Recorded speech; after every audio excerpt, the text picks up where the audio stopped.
শিক্ষা সংক্রান্ত গুরুত্বপূর্ণ আপডেটগুলো পেতে হলে অবশ্যই শুভেন্দু একাডেমি চ্যানেলটি সাবস্ক্রাইব করুন। পাশে থাকা বেল আইকনটিতে ক্লিক করে ভিডিওটি বেশি বেশি করে শেয়ার করুন। নমস্কার, আমি শুভেন্দু। আমার ছোট্ট চ্যানেলে আপনাকে স্বাগত।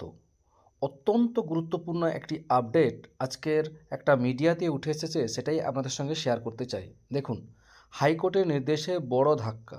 সরকারি কর্মীদের অবসরের বয়স 60 থেকে কমে 55। দেশ জুড়ে উদ্বেগ। দেখুন এই খবরটিতে কি বলা হয়েছে।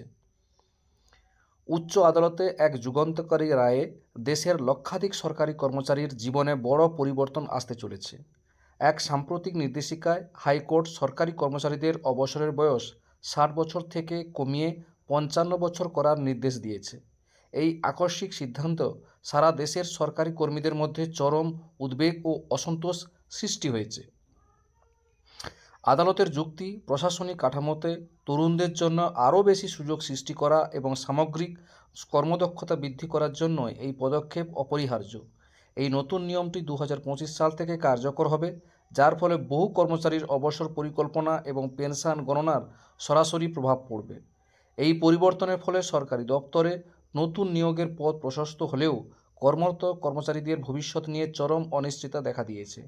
একাধিক কর্মচারী ইউনিয়ন এই সিদ্ধান্তকে অন্যায্য আখ্যা দিয়ে এর বিরুদ্ধে পুনর্বিবেচনার দাবি জানিয়েছেন।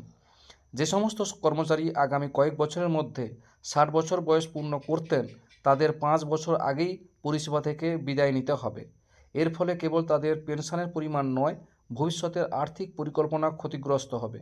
যদিও বিশেষজ্ঞদের মনে করছেন এই পদক্ষেপে সরকার নতুন প্রজন্মের হাতে কাজের সুযোগ তুলে দিতে পারবে, কিন্তু একই সঙ্গে অভিজ্ঞ কর্মচারীর অভাব অনুভূত হতে পারে।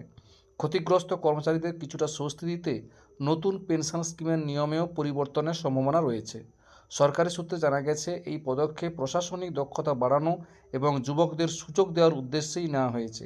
কেন্দ্রীয় সরকার এই পরিবর্তনকে জেনারেশন ট্রানজিশন পলিসির অংশ হিসাবে তুলে ধরছে, যার লক্ষ্য সরকারি বিভাগগুলোতে নতুন চিন্তা ও শক্তি নিয়ে আসা। তবে কর্মচারী সংগঠনগুলো এই সিদ্ধান্তকে জনবিরোধী বলে আখ্যা দিয়ে আন্দোলনের হুঁশিয়ারি দিয়েছে।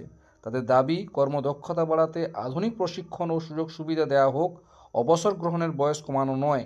বর্তমানে সকলের দৃষ্টি কেন্দ্রীয় সরকার ও সুপ্রিম কোর্টের দিকে, কারণ এই সিদ্ধান্তের চূড়ান্ত পরিণতি এবং দেশব্যাপী এর বাস্তবায়ন নির্ভর করছে তাদের পরবর্তী পদক্ষেপের উপর।